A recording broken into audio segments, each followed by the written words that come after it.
आपके साथ मैं हूं अंजना ओम कश्यप। मुजफ्फरपुर की लीची की मिठास पूरे विश्व में एक सेकंड राजनीतिक उत्साह यहाँ पर कितना ज्यादा है आप उसका अंदाजा लगा सकते हैं, जिस तरह से यहाँ पर नारेबाजी अभी से अलग अलग खेमों के लिए शुरू हो गई है। लेकिन इन सब के बीच बिहार के चुनावी घमासान में मुजफ्फरपुर के लोगों को हम बता दें इतना, एक सेकंड, आप ही के लीची के मिठास की बात हो रही है, क्यों इतना शोर मचा रहे हैं? मिठास में कहां शोर की जरूरत होती है, लेकिन चुनावी घमासान जो इस वक्त बिहार में छिड़ा हुआ है उस पर हम चर्चा करेंगे। हम आपको सुनाएंगे प्रधानमंत्री नरेंद्र मोदी ने आज आरक्षण के मुद्दे पर क्या कहा उस पर नीतीश कुमार ने, इस बहस की शुरुआत करेंगे। लेकिन इन सब के बीच पहले आपसे एक बार हाथ उठाकर सबको ये बोलना है कि हम होश नहीं खोएंगे, जोश में सवाल पूछेंगे। होश नहीं खोएंगे, सबने ठीक से बोला है ना? चलिए अब चर्चा की शुरुआत करते हैं। सबसे पहले आपका परिचय खास मेहमानों से करा दें जो हमारे साथ आज इस चर्चा में शामिल होंगे। मुजफ्फरपुर की बात हो रही थी, मुजफ्फरपुर और यहाँ की शाही लीची की मिठास तो पूरे विश्व में है, लेकिन जिस कॉलेज में मैं इस वक्त मौजूद हूँ उसके बारे में जरूर आपको बताना चाहती हूँ। LS कॉलेज शान है यहाँ पर। डॉक्टर राजेंद्र प्रसाद यहाँ पर पढ़ाया करते थे, दिनकर साहब यहाँ प्रिंसिपल रह चुके हैं। ऐसी यहाँ की कहानी है और उसी से शान ये लोग महसूस करते हैं। लेकिन इसी के साथ बिहार के चुनाव में जिस तरह के सवाल आने वाले हैं उसके लिए रहिएगा तैयार, क्योंकि जनता यहाँ पर बहुत सजग है। सबसे पहले आपका परिचय नेताओं से करा दें। हमारे साथ भगवान लाल साहनी साहब भारतीय जनता पार्टी के नेता मौजूद हैं। गणेश भारती जी JDU की तरफ से पूर्व MLC हमारे साथ हैं। डॉक्टर इकबाल शमी जी RJD प्रवक्ता हमारे साथ हैं। सुधीर ओझा जी LJP के प्रवक्ता हमारे साथ हैं। तालियों से इन सबका स्वागत कीजिए। लेकिन आइए सबसे पहले आपको बताते हैं कि आज आरक्षण के मुद्दे पर क्यों प्रधानमंत्री को बोलना पड़ा और क्यों उन्होंने एक बार फिर से ये कह दिया अति पिछड़ा हूं मैं। सुनिए। आज मैं बिहार के दलितों को, बिहार के महादलितों को, बिहार के पिछड़ों को, बिहार के अति पिछड़ों को आज मैं विश्वास दिलाता हूं, रत्ती भर आरक्षण कोई छीनने की कोशिश करेगा और किसी और संप्रदाय के नाम पर देकर के वोट बैंक की राजनीति करने की कोशिश करेगा, मोदी आपके आरक्षण की सुरक्षा के लिए अपनी जान की बाजी लगा देगा। Hit and run, one way traffic है, बोले चले गए। और डिबेट, मैं तो बार बार कह रहा हूं, चैलेंज करते हैं कि डिबेट करने को हम तैयार हैं। एक पाप की योजना बना रहे हैं लोग, पाप की योजना। आपका आरक्षण में से 5% छीनने का षड्यंत्र ये सारे लोग कर रहे हैं। मैं चेतावनी देता हूं, जो षड्यंत्र कर रहे हैं, आज मुझे इस षड्यंत्र को खुला करना ये मेरी जिम्मेवारी बन गई है। तो सभी खास मेहमान हमारे साथ हैं। आपने सुन लिया प्रधानमंत्री ने क्या कहा है और इसी पर मेरा पहला सवाल सानी साहब आपसे है। वो पहला सवाल यही है कि आरक्षण के मुद्दे पर जान की बाजी लगाने की बात प्रधानमंत्री मोदी को क्यों करनी पड़ी आज? हाँ, माइक उठाइए सर, माइक। उन्होंने इसलिए ऐसा किया हाँ, कि आरक्षण का मुद्दा जो अनावश्यक था, आरक्षण का कभी भारतीय जनता पार्टी ने विरोध नहीं किया, शुरू से ही समर्थन किया है। लेकिन इनको कोई मुद्दा नहीं है तो ये मतलब कि आरक्षण के मुद्दा को उठा लिया। एक सेकंड, भागवत जी ने जो कहा, क्या मोहन भागवत के कहने की वजह से ये सफाई देनी पड़ी प्रधानमंत्री मोदी को? सीधा जवाब। मोहन भागवत जी के कहने का अर्थ कभी नहीं था कि आरक्षण समाप्त किया जाएगा, बल्कि आरक्षण का लाभ सबको मिले। आरक्षण का लाभ जो उसके योग्य हैं, उसके पात्र उसको मिले, उसको नहीं मिले जो जिसके योग्य नहीं है।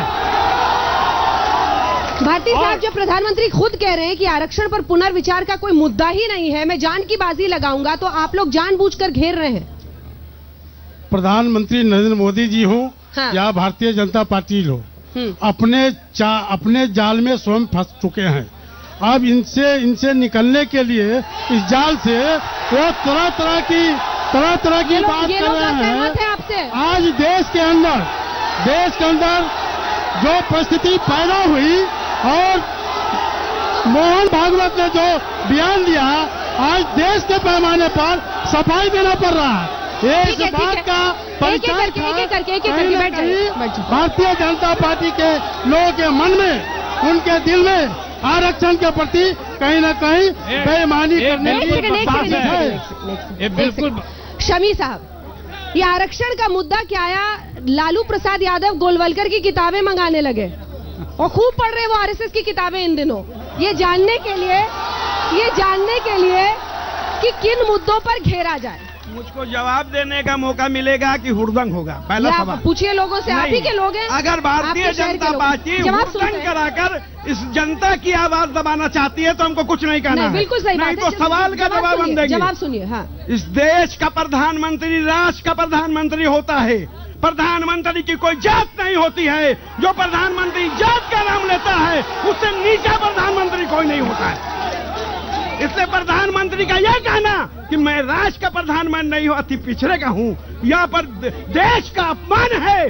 देश का प्रधानमंत्री होता है, अति पिछड़े और अगले का नहीं होता है। सुधीर ओझा जी, आपका बयान इस पर, आपका बयान इस पर जल्दी से। इस पर मुझे यही कहना है कि आरजेडी और जदयू का जो गठबंधन बना है, हाँ। वह एक आरक्षण का झूठ मूठ के मुद्दा लेकर के, चूंकि उनका विकास का कोई मुद्दा नहीं है, उनके पास न तो विकास का मुद्दा है और ना ही जो जंगल राज पार्ट 2 लाने के प्रयास में है उसको छुपाने के लिए यह एक मुद्दा आरक्षण का मुद्दा लाया है, कहीं कोई मुद्दा नहीं। अच्छा, ये बताइए कि जो हम लोग घोटाला देख रहे हैं, रोज आए दिन टीवी पर हम लोग देख रहे हैं, तो हम आपको राज तिलक कैसे दे, वोट कैसे दे?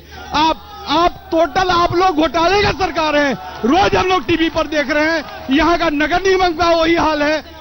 मैं कैसे आपको? ये सवाल जेडीयू से है, क्योंकि एक के बाद एक आपके मंत्री, आपके विधायक, देखिए जिन घोटालों की चर्चा, जिन घोटालों की उन्होंने चर्चा की है, मुजफ्फरपुर में भारतीय जनता पार्टी के विधायक पिछले 5 साल से बने हुए हैं, इन घोटालों पर उन्होंने कौन सा काम किया? जहाँ तक घोटाले की बात है, व्यापम घोटाला, एक सेकंड, व्यापम घोटाला, शांति से सुनिए, व्यापम घोटाला। अरे शांति से आपको नहीं सुनेंगे, शांति से आपको सवाल सुनना पड़ेगा।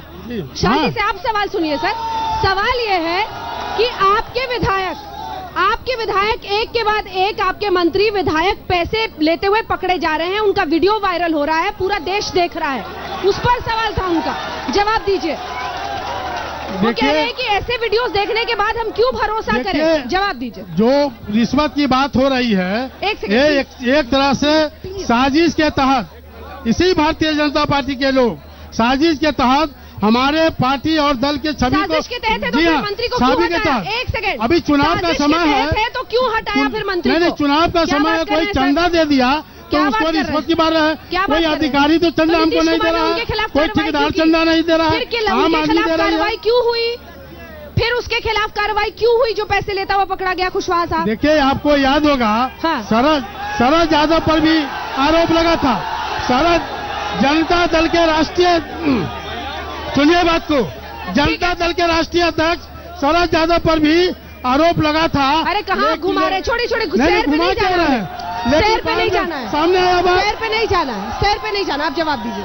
देखिए यह बात सही है कि एक मंत्री ने घूस लिया, उस घूस लेने अगर पकड़ाया तो नीतीश कुमार, एक मिनट, फिर जवाब नहीं देंगे, एक सेकंड, जवाब सुनिए प्लीज, जवाब सुनिए। नीतीश कुमार ने मंत्रिमंडल से निकाला, मगर गिरिराज सिंह के यहाँ 4 करोड़ रुपया पकड़ाया, प्रधानमंत्री ने सम्मानित करके मंत्री बनाया। यह चरित्र मोदी का है, यह नीतीश का है।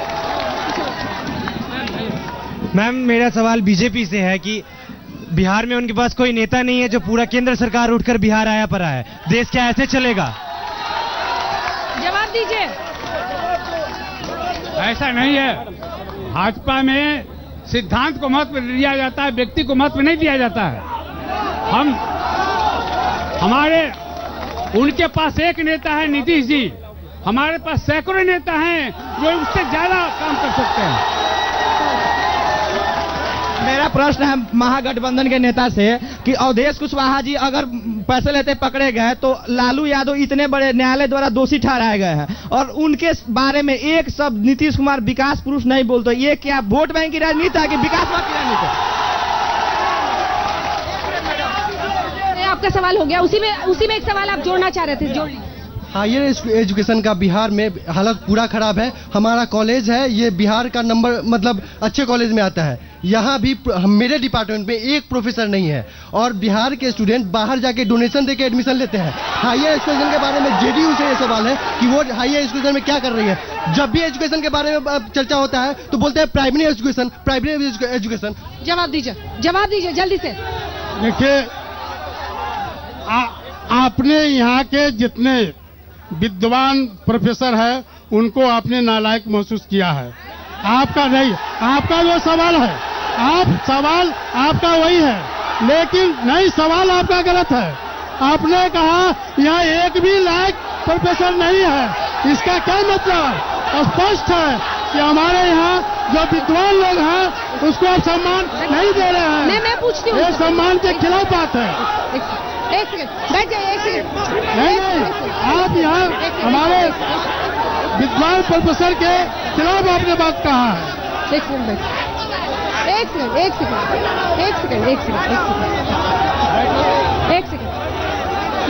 ये जवाब कैसे हो सकता है सर? ये जवाब कैसे हो सकता है? ये जवाब कैसे हो सकता है? ये गलत है। जवाब दीजिए। आप लोग 1 मिनट